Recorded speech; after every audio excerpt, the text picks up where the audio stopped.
Hello learners.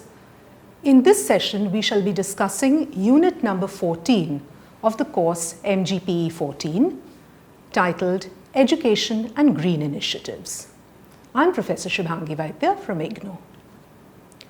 The aims and objectives of this lecture are basically to try and understand the significance and the basic principles of environmental education. We will examine environmental education in a global as well as in an Indian perspective. And we shall also discuss some green initiatives that can be implemented in our daily lives. Of course, all these discussions are framed against the backdrop of Gandhi's understanding of living sustainably and of living in harmony with the environment. So let's begin by asking, what is environmental education? According to the EPA of the United States, environmental education is a process that allows individuals to explore environmental issues, engage in problem solving, and take action to improve the environment. As a result, individuals develop a deeper understanding of environmental issues and have the skills to make informed and responsible decisions. According to the Center for Environment Education, environmental education is basically education about the environment, for the environment, and through the environment. Now, based upon your reading and your hearing about Gandhi and the importance that he laid on a sustainable livelihood, you will see how much in tune these ideas are with a Gandhian style of living. Let's look at some of the important components of environmental education. It begins with an awareness and a sensitivity to the environment and environmental challenges. Do bear in mind that the past 2 centuries have seen industrialization, urbanization, consumerism going at a very, very fast pace, and in a way making us divorced or making us separate from an awareness and sensitivity to the environment within which we live. And many of the environmental disasters and challenges that the world is experiencing today are because of this separation of human beings from the environment. It also involves knowledge and understanding of the environment and environmental challenges. So unless and until we understand the impact of our actions and activities on the environment, we will really not be able to do activities or take any kind of action that will help the environment to sustain. It also involves attitudes of concern for the environment and a motivation to improve or maintain environmental quality. Too often we see that we really don't care about the impact of our actions on the environment.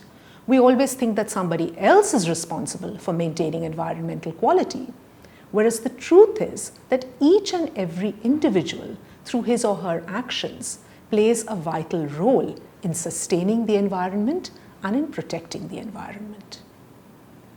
Environmental education also involves developing the skills to identify and to help resolve environmental challenges.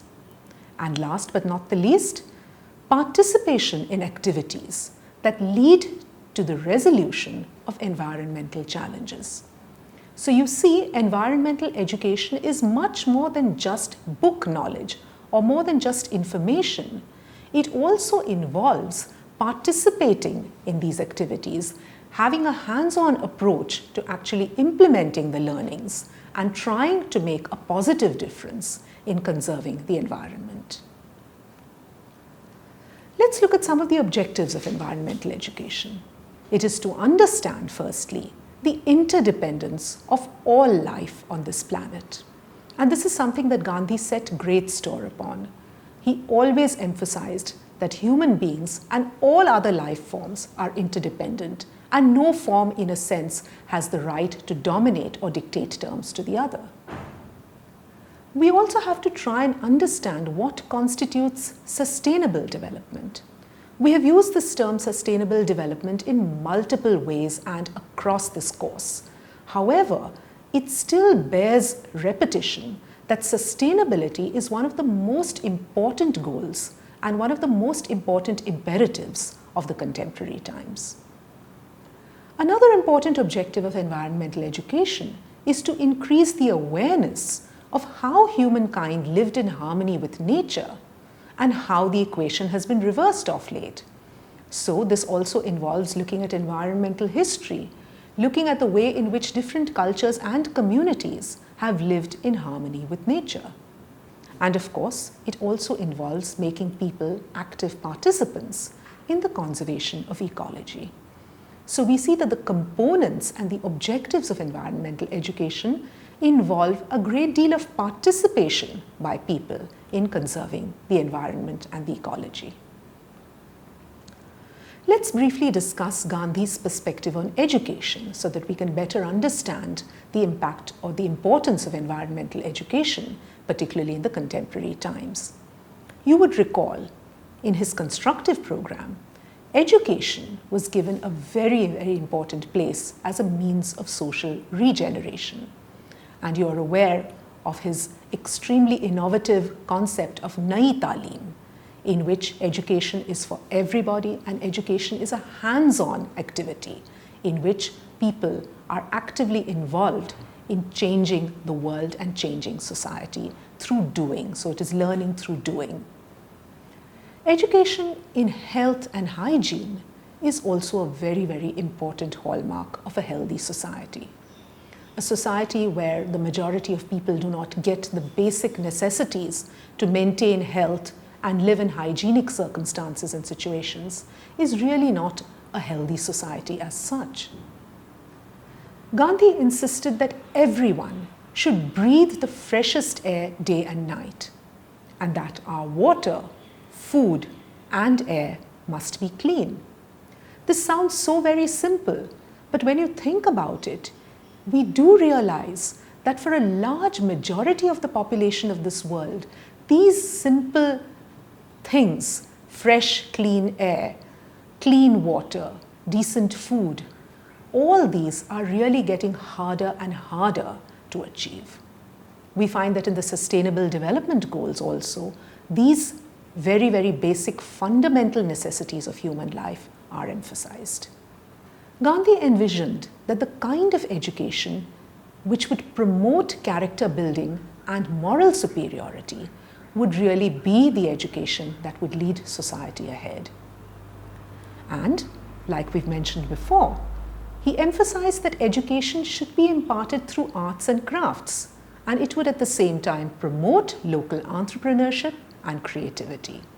So Gandhi's vision or Gandhi's perspective on education was very, very close to the ground and very, very close to the realities of the people with whom he lived and worked. Let's talk about education and harmony with the natural environment.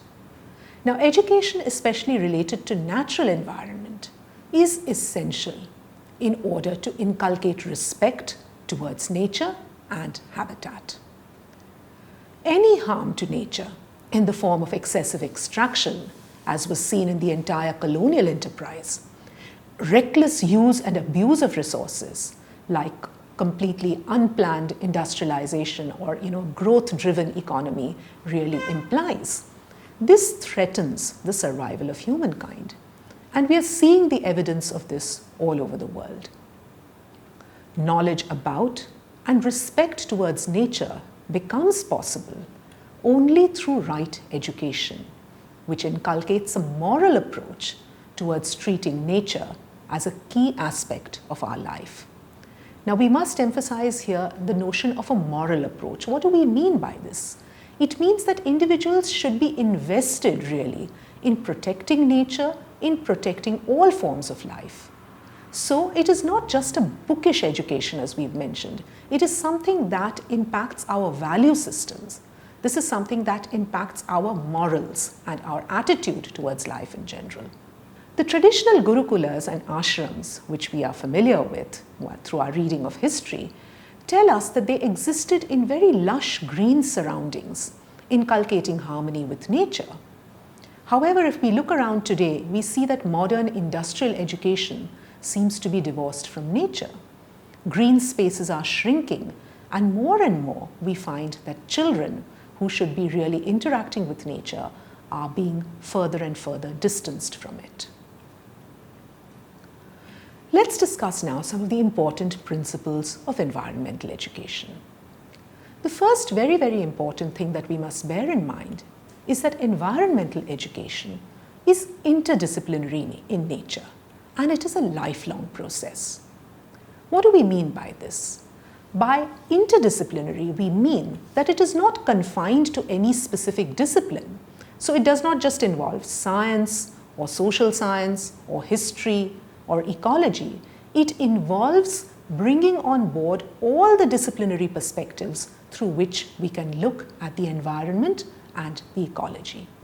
So naturally, there would be scientific principles which help us understand various aspects of the environment. There would be sociological and cultural principles that help us to understand how different communities coexist in the environment. An economic perspective is also important in understanding how our pattern of economic growth and development impacts the environment and how we can make sustainable changes. So the interdisciplinary nature of environmental education is really what makes it an essential component in all educational programs and curricula. It is also a lifelong process. So environmental education doesn't just end with the classroom. It is something that we actually are expected to adhere to, follow, and learn throughout our lives. Environmental education also involves a thorough understanding, not just on the part of the learners, but also on the part of the teachers. It is something that is meant for all sections of the society. The approaches to this study are manifold, from the local to the global level. So while we may study our local environmental conditions and issues, we also have to learn how to correlate them to the global levels. And if we look around us in the contemporary scenario, we find that issues like climate change, like the kind of global warming that the world is witnessing in recent years, these are things that are not just local, they have a global impact.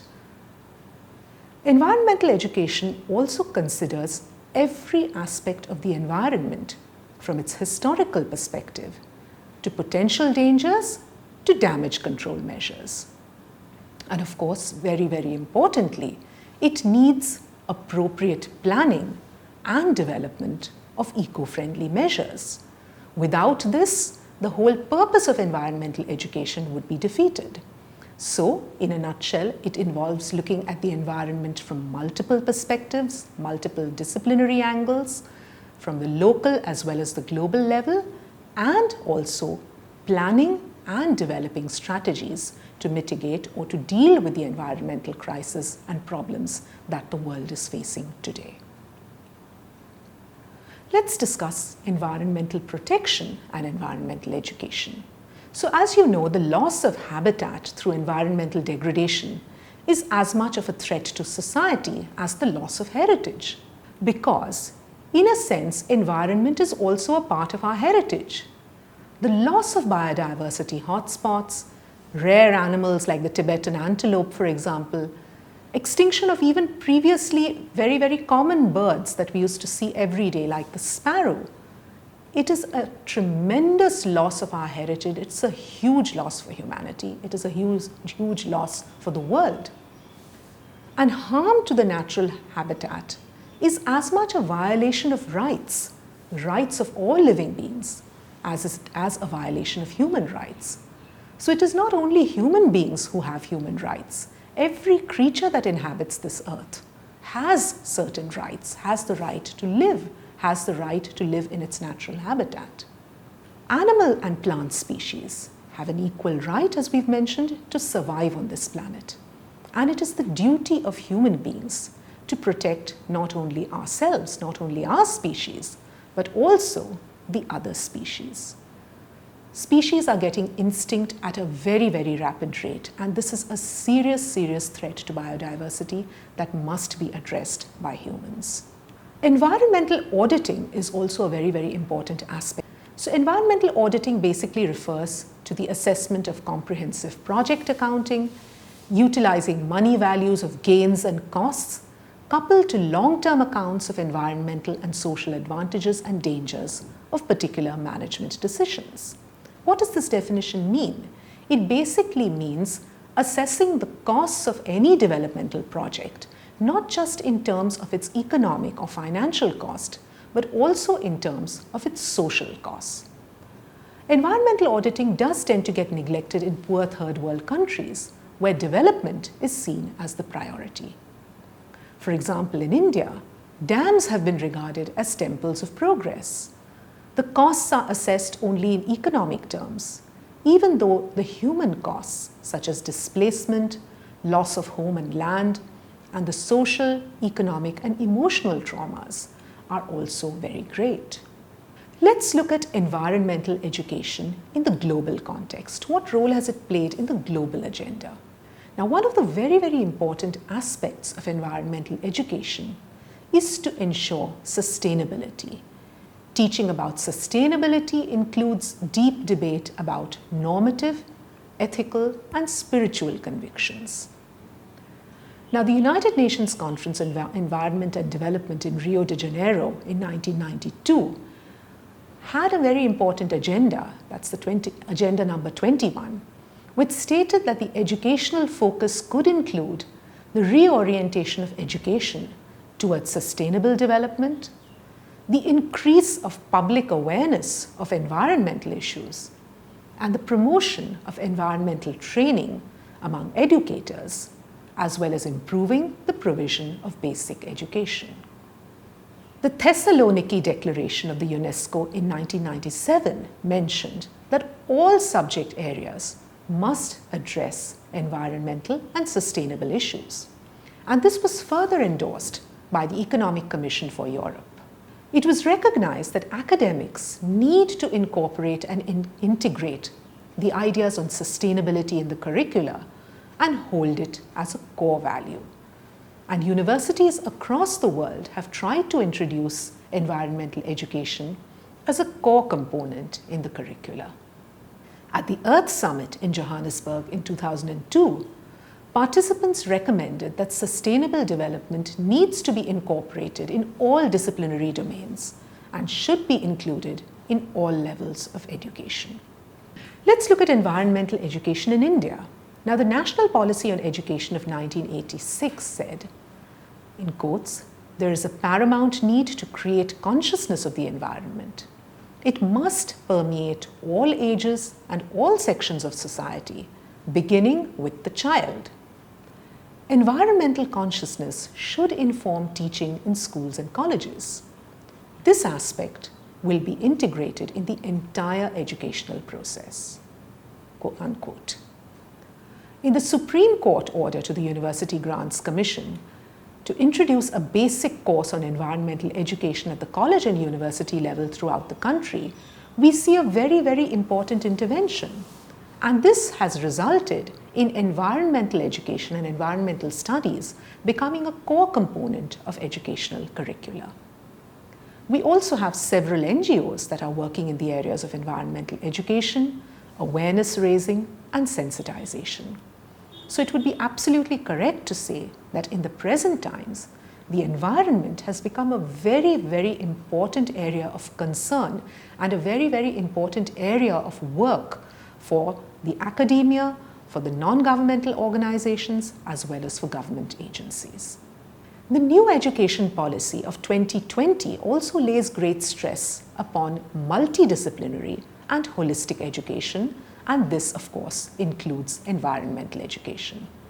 To quote, "Towards the attainment of such a holistic and multidisciplinary education, the flexible and innovative curricula of all higher educational institutions shall include credit-based courses and projects in the areas of community engagement and service, environmental education, and value-based education. Environment education will include areas such as climate change, pollution, waste management, sanitation, conservation of biological diversity, management of biological resources and biodiversity, forest and wildlife conservation, and sustainable development and living." Unquote. This is from the National Education Policy, which has been introduced in 2020 and which will, in a sense, guide development in education in the years ahead. Let's talk now about some of the green initiatives which have been taking place all over the world, as well as the very, very simple steps and activities that we can initiate at our own level towards conserving the environment and living in a sustainable manner.